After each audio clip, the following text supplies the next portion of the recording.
Hello everyone, welcome back to my YouTube channel. तो आज आम आलोचना करवा +3 4th semester Odia honours core paper 10 है। +3 4th semester Odia honours paper 10 है। पेपर 10 जोटा कि द्वितीय एकक रही दादीबुढ़ा उपन्यास गोपीनाथ महांतींकर आउ कालांतर सुरेंद्र महांती। तो ये आम फर्स्ट चैप्टर दादीबुढ़ा उपन्यास लंग क्वेश्चन कह रही प्रथम देखिदेबा आर है। प्रथम दादीबुढ़ा देखा तापर नेक्स्ट क्लास आम कालांतर देखा। तो चलतु आरंभ करबा। तो दादीबुढ़ा उपन्यास प्रथम औपन्यासिकर विषय टे जाणीदबा। गोपीनाथ महांतींकर मु पूर्वर भी कही आपण मैंने जेकोसी लंग क्वेश्चन लिखतु कि प्रथमे तांकर जो लंग क्वेश्चन तांकर लेखक परिचय किंबा नाट्यकार औपन्यासिक लेखनी विषय फर्स्ट आरंभ करेंगे।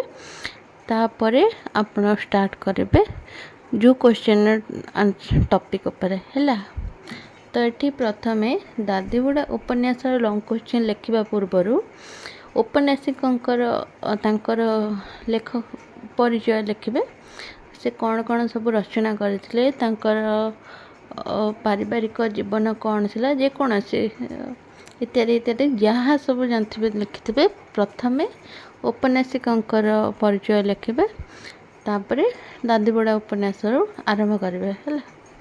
तो चलतु डेरी नक आरंभ करवा। तो दादीबुढ़ा उपन्यास गोपीनाथ महांतींकर उपन्यास जी सब था दादीबुढ़ा, परजा, हरिजन नोट कर रखु है। एमसीक्यू 1 मार्क क्वेश्चन भी आसीपे। गोपीनाथ महांतींकर उपन्यास सबू लेख ए दादीबुढ़ा उपन्यासटी हूँ गोपीनाथ महांतींकर आदिवासी जीवनर आदिवासी जीवन चलनी को नहीं रचित होती गोपीनाथ महांतींकर ए दादीबुढ़ा उपन्यासटी है।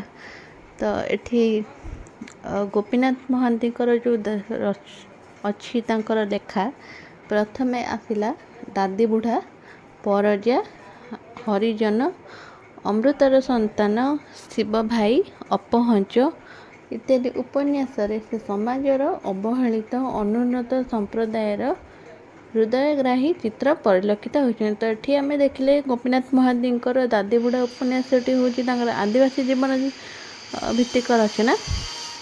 तो ये आदिवासी जीवनर हस अश्रु उत्थान पतन सांस्कृतिक विचार सरल विश्वास स्वाभाविकता इत्यादि को से ताहांक उपन्यास से गुड़िकर उपस्थापन करिसेंती। प्रथमे मुझे पढ़ी दूची पढ़ी सारापर मुझे बुझेबी है। से एक पक्षरे आदिवासी मानकर पारंपरिक चलनी आ मूल्यबोध को नहीं जो समस्या देखाई ताहाको अति दक्षतार सह तांको उपन्यास देखाई।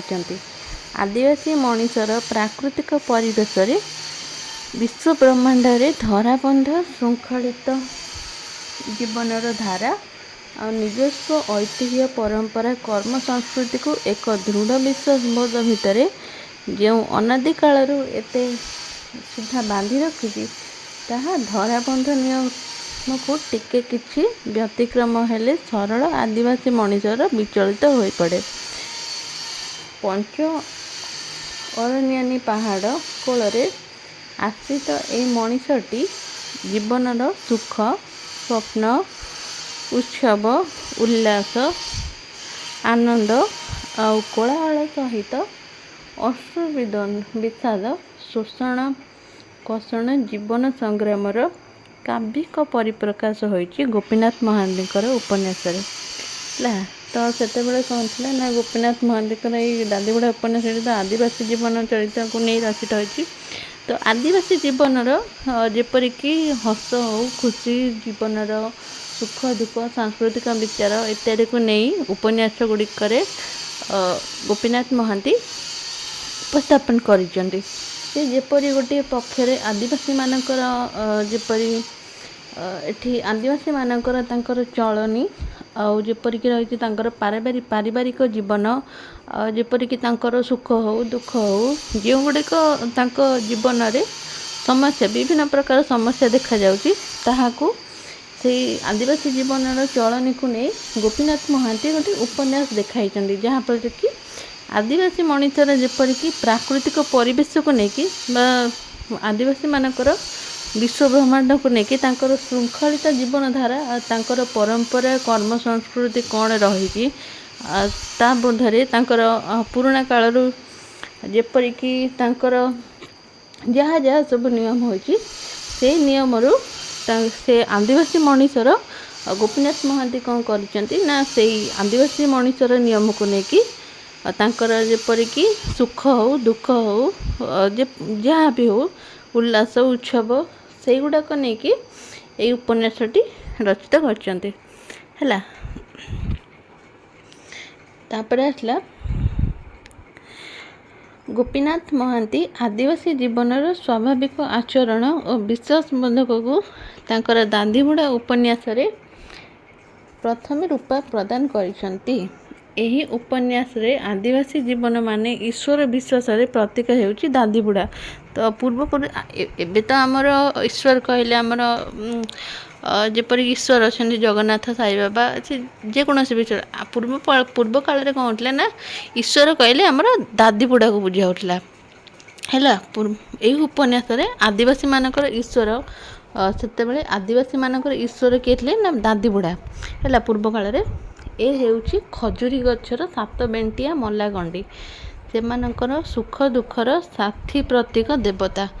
ପ୍ରେମ ବିବାହ ମିଳନ ଜୀବିକା ଆଧ୍ୟାତ୍ମିକ ନୃତ୍ୟ ସଙ୍ଗୀତ କ୍ଷେତ୍ରରେ ଖଟିଖିଆ ଜୀବନ ପର୍ବପର୍ବାଣୀ ସବୁର ଏକନିଷ୍ଠ ସାକ୍ଷୀ ସେଇ ମୂଳରେ କାଠଗଣ୍ଡି ମଧ୍ୟରେ ଆଦିବାସୀ ମଣିଷର ସମସ୍ତ ଶକ୍ତି ଆବିଷ୍କାର କରେ। ଏ ସମ୍ପର୍କରେ ଗୋପୀନାଥ ମହାନ୍ତି ଅଭିବ୍ୟକ୍ତି ଯାହା କହିଛନ୍ତି ତାଙ୍କର ଗାଁ ଜଗୁଆଳ ଗୋଷ୍ଠୀ ଜଗୁଆଳ ଠାକୁର ସେ ମଣିଷଙ୍କର ହାନି ଲାଭ ପାଇଁ ପରାଦିଅ, ତେଣୁ ଏତେ ମାନ୍ୟ ଏତେ ଡର ତାକୁ ତାହାରି ପାଖରେ ଏତେ ଉତ୍ସବ ଆଉ ବାଇଦ ବଜଣା। ନିତି ସକାଳେ ବେଳେ ଏକ ଦାଣ୍ଡ କାଠି ଚୋବେଇ କିଏ ଗରାମାଠିଆ ଧରି ଏଇ ମୁଣ୍ଡ ତଳେ ସ୍ତ୍ରୀ ପୁରୁଷ ମୁରାନ ନଈକୁ ଗଡ଼ି ଯାଉଛି। ତ ଏଠି ଦେଲା କ'ଣ ଦେଲା ନା ଗୋପୀନାଥ ମହାନ୍ତି ଯେଉଁ ଆଦିବାସୀ ଜୀବନକୁ ନେଇ ଉପନ୍ୟାସ ରଚନା କରିଛନ୍ତି ଦାନ୍ଦିବୁଡ଼ା ଉପନ୍ୟାସ, ସେତେବେଳରେ ଏହି ଉପନ୍ୟାସରେ ଆଦିବାସୀମାନଙ୍କର ଈଶ୍ୱର ବିଶ୍ୱାସ ବୋଲିକି ନା ଦାନ୍ଦିବୁଡ଼ା, ଏଇ ଦାନ୍ଦିବୁଡ଼ା ଉପନ୍ୟାସ ହେଉଛି ଗୋଟେ ଖଜୁରୀ ଗଛର 7 ବେଣ୍ଟିଆ ମଲାଗଣ୍ଡି ହେଲା। ସେ ଦାନ୍ଦିବୁଡ଼ା କହିଲେ ଖଜୁରୀ ଗଛର 7 ବେଣ୍ଟିଆ ମଲାଗଣ୍ଡି ସେମାନଙ୍କର ଆଦିବାସୀମାନଙ୍କର ସୁଖ ଦୁଃଖ ସାଥୀର ସେ ଦେବତା। ଯେପରି ପ୍ରେମ ବିବାହ ହେଉ ମିଳନ ହେଉ ଜୀବିକା ଆଧ୍ୟାତ୍ମିକତା ଯାହା ବି ହେଉ ସେ ସବୁର ଏକ ସାକ୍ଷୀ ହେଉଛନ୍ତି ଦାନ୍ଦିବୁଡ଼ା ହେଲା। ତାପରେ ଆସିଲା ଏଠି ସେଇ ମୂଳ କାଠଗଣ୍ଡି ମଧ୍ୟରେ ଆଦିବାସୀ ମଣିଷର ସମସ୍ତ ଶକ୍ତି ଆବିଷ୍କାର କଲେ। ଏ ସମ୍ପର୍କରେ ଲେଖକଙ୍କ ଅଭିବ୍ୟକ୍ତି ହେଉଛି ଗାଁ ଜଗୁଆଳ ଗୋଷ୍ଠୀ ଜଗୁଆଳ ଠାକୁର ସେ ଆଦିବାସୀ ଲୋକମାନଙ୍କର ହେଉଛନ୍ତି ଦାନ୍ଦିବୁଡ଼ା, ଗାଁ ଜଗୁଆଳ ଆଉ ଠାକୁର।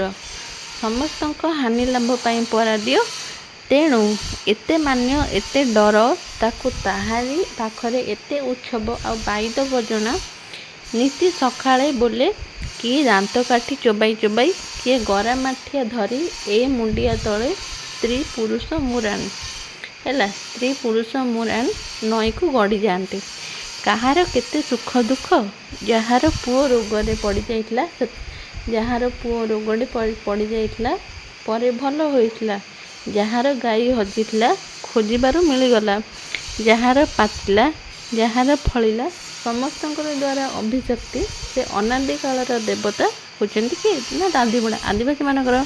ତ ଏଠି ଗୋପୀନାଥ ମହାନ୍ତି କହୁଛନ୍ତି ଯାହାର ଯାହାର ପୁଅରେ ରୋଗ ପଡ଼ିଥିଲା ତାକୁ ଭଲ କରିଥିଲା କିଏ ନା ଗୋପୀ ଦାଦି ବୁଢ଼ା। ତ ଯାହାର ଗାଈ ହଜିଥିଲା ତାକୁ ଖୋଜି ଆଣିଥିଲା ଦାଦି ବୁଢ଼ା। ଯାହାର ପାଚିଲା ଯାହାର ଫଳିଲା ସମସ୍ତଙ୍କର ସୁଖ ଦୁଃଖର ସାଥୀ କିଏ ଥିଲା ନା ଦାଦି ବୁଢ଼ା ହେଲା। ତ ଦାଦି ବୁଢ଼ା ସେଇମାନଙ୍କର ମହିମା ଗାଇବେ। ତାପରେ ଆସିଲା ତ ଏଇ ଦାଦି ବୁଢ଼ା ଉପନ୍ୟାସରେ ଲୁଲା ଗାଁର ଉପସ୍ଥାପନ କରିଛନ୍ତି ଔପନ୍ୟାସିକ। ତ ଏଠି ଲୁଲା ଗାଁର ପ୍ରାକୃତିକ ପରିବେଶ ଭିତରେ ଗଢ଼ି ଉଠିଥିବା ଆଦିବାସୀ ଜୀବନ ମଣିଷର ଭୟ ଓ ବିସ୍ମୟକୁ ନେଇ ସୃଷ୍ଟି ହୋଇଛି ଦେବତା ଦାଦି ବୁଢ଼ା। ତ ଦାଦି ବୁଢ଼ା ଉପନ୍ୟାସର ଏଠି ଲୁଲା ଗାଁର ପ୍ରାକୃତିକ ପରିବେଶକୁ ଔପନ୍ୟାସିକ ବେଶ ଭଲ ଭାବରେ ଉପସ୍ଥାପନ କରିଛନ୍ତି। ଯେପରିକି ଦିଶାରୀ, ନାୟକ, ଜ୍ଞାନୀ ଏମିତି କେତେ ଗୋଟି ଆଦିବାସୀ ଚରିତ୍ରକୁ ନେଇ ସେମାନଙ୍କର ଜୀବନର ଦୁର୍ଗତି ଆଉ ଅସହାୟ ଅନ୍ଧବିଶ୍ୱାସ, ଗୋଟି ଜୀବନର ମମତା, ପାପବୋଧ, ବାଘ ମାତିବା ଇତ୍ୟାଦି ନାନା କଥା ଦାଦି ବୁଢ଼ାକୁ କେନ୍ଦ୍ର କରି ଏଥିରେ ପ୍ରକାଶିତ। ତ ଏଠି ଉପନ୍ୟାସର ଚରିତ୍ରଗଣ ଥିଲେ ଦିଶାରୀ, ରାମ ନାୟକ ଆଉ ଜ୍ଞାନୀ। ଯେପରିକି କୁହାଯାଉଥିଲା ଡୁମା, ସେଇ କାଳରେ ବାଘର ଡୁମା ବୋଲି କୁହାଯାଉଥିଲା ଇତ୍ୟାଦି। ଅନ୍ଧବିଶ୍ୱାସକୁ ଗୋଷ୍ଠୀ ଜୀବନର ବାଘ ମାତିବା କଥା ଯେଉଁଟାକି କୁହାଯାଉଥିଲା। ଏପରିକି ଉପନ୍ୟାସିକ ଏଠି ଉପସ୍ଥାପନ କରିଛନ୍ତି ଦାଦି ବୁଢ଼ା ଉପନ୍ୟାସରେ ଆଦିବାସୀ ଜୀବନର ସରଳ ବିଶ୍ୱାସବୋଧ ଆଉ ପରିବର୍ତ୍ତନକୁ ନେଇ ଯେଉଁ ପ୍ରତିକ୍ରିୟା ସୃଷ୍ଟି ହୋଇଥିଲା ତାହାକୁ ଔପନ୍ୟାସିକ ଏପରି ଭାବରେ ବହୁତ ସୁନ୍ଦର ଭାବରେ ବର୍ଣ୍ଣନା କରିଛନ୍ତି। ତ ଆଜି ପାଇଁ ଏତିକି। ପରବର୍ତ୍ତୀ କ୍ଲାସ୍ରେ ଆମର ଏଇଟା ତ ଥିଲା ଗୋପୀନାଥ ଔପନ୍ୟାସିକଙ୍କର ତାଙ୍କର ପରିଚୟ। ଆଉ କିଛି ଦାଦି ବୁଢ଼ା ଉପନ୍ୟାସର ସାରମର୍ମ ବିଷୟରେ ପରବର୍ତ୍ତୀ କ୍ଲାସ୍ରେ ଆମେ ଆଲୋଚନା କରିବା। ଆଜି ପାଇଁ ଏତିକି। ରହିଲି, ନମସ୍କାର।